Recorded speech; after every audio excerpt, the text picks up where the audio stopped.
Here's one of the 4 gardens I just started. And if you look, there's a little ladybug here.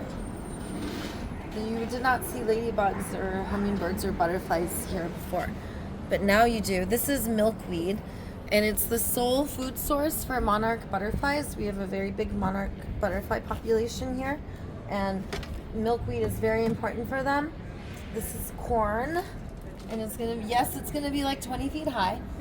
And here's flowers and beets and cucumber. This is a lemon tree, and of course purple daisies, mint. Do not know what this is. This is a peach tree, and these are orchids. And here's kale and more flowers and sage. I've been doing a lot of gardening. This is a dragon tree. And it has like these 3 little trunks that come out. That's how you know it's a dragon tree. And these are yellow flowers. And this is an orchid garden. So we already have 2 little orchids here.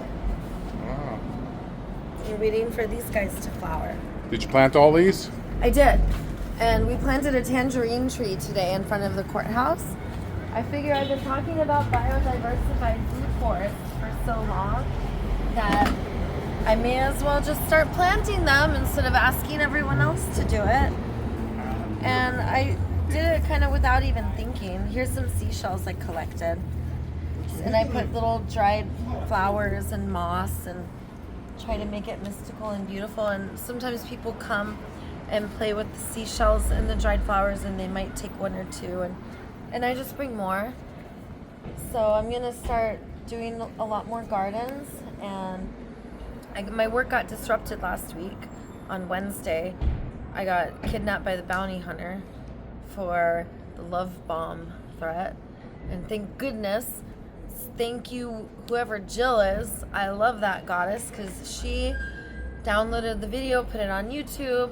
We were able to get it to the other attorney for evidence, and she had it time-stamped.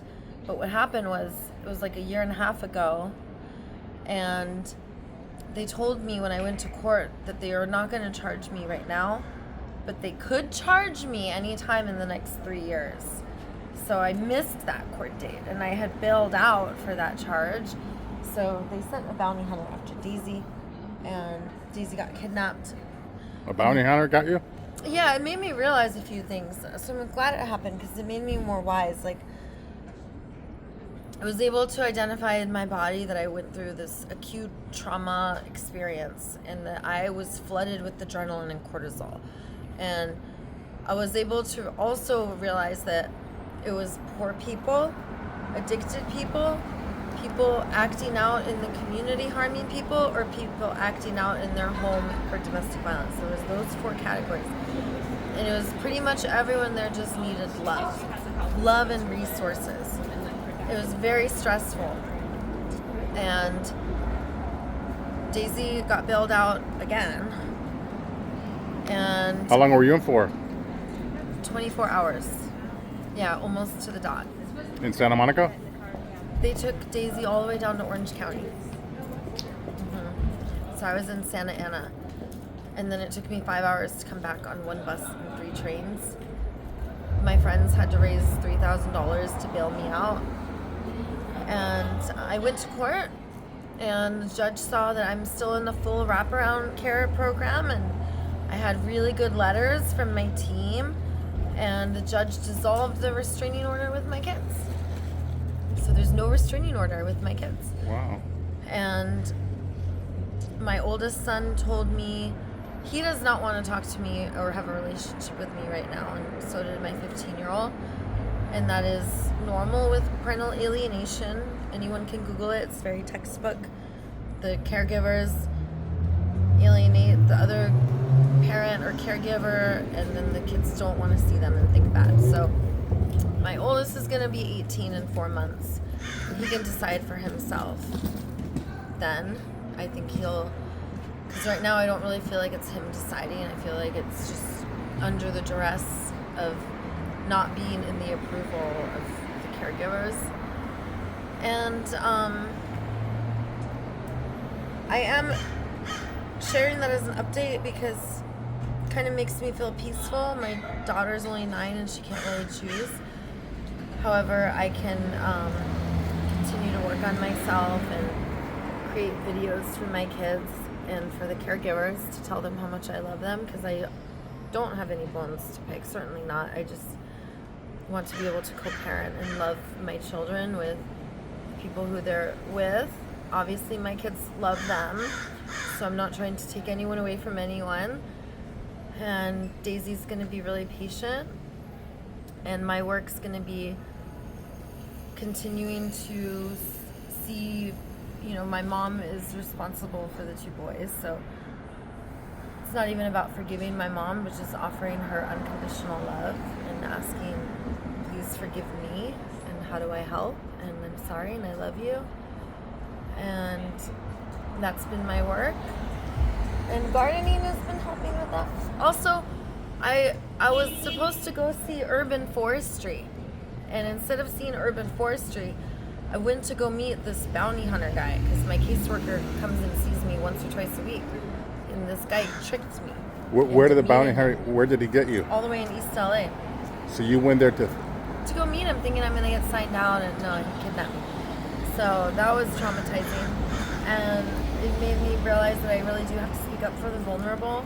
I want to be working with the government, so I submitted like a slideshow in PDF and to DCFS, Department of Children and Family Services, and Rico, the head of Parent Partners, is going to be referring me parents to my healing circles, and then I'm going to get certified to teach parenting classes so that we can start a love-based revolution and get the government out of our families. And I figured that the way for me to be most impactful and effective is to actually work with all these systems that I am protesting against and wanting to abolish, to just go work with them. That's how we do love-based revolution, not by fighting. So this arrest, was it because you had a warrant? I did have 2 other warrants, but this was a bounty hunter, because if I got bailed out before, then technically if I don't go to court, it's on that bail. Oh, I see. So you didn't show up to court. So then they revoked the bail, and then the bail company called the bounty hunter. I see. And it's actually a ransom. Bail is ransom, because if you kidnap someone and then you tell their loved ones they have to pay, that's ransom. So for you to get out of jail, you had to raise another $3,000 to pay that bond. So you paid that bond and you're off the hook. Yeah, and the lawyer Steve Aronoff came and saved the day again. Oh, okay. So now that's all behind you? Yeah, and I'm really lucky to have so many friends and people who care about me. Not only my caseworker and my team at Step Up, who was really supportive. When I got out of jail, my therapist and my caseworker came over to check on me, but also my friends. My friends have really been there for me. How was it in jail for those 24 hours? It was pretty hard. I just assumed the role of the healer, and typically there's women ODing or coming off stuff and suffering or traumatized or scared, so I'm always like giving empathy and helping everyone else. And I do pretty well in jail because I'm very high compliant, so they're slamming the doors and yelling at people, but Daisy gets special treatment in jail. Yeah, and how was the food? Daisy didn't eat or drink anything in jail. The bounty hunter took me to Carl's Jr. and bought me food, which felt really creepy and weird. Afterwards? After he kidnapped me. Oh. Yeah, then he's trying to be nice to me. It's real weird. Yeah, we gotta like change our system, make it more loving. And how were the guards? Yeah, a bunch of them remembered me because they know I'm Daisy the Venice Healer, so they remembered me. And okay. You know, I don't like go in for stuff that, like, even the stuff when I run away from cops or the love bomb threat, I don't do anything despicable. If you do despicable stuff in jail, then that you don't get treated that good. But if you are very alert when they're speaking to you and you don't look at them, you look straight and you tell them, I'm not going to do anything you don't tell me to do. I'm just here to make your life easier. And you just say that in little pieces to anytime they speak to you, and you don't speak unless you're spoken to. Like, there's just a certain etiquette, and if you follow it, then you do fine. Okay, well, thank you for the update. Yeah, I wish it was a better one.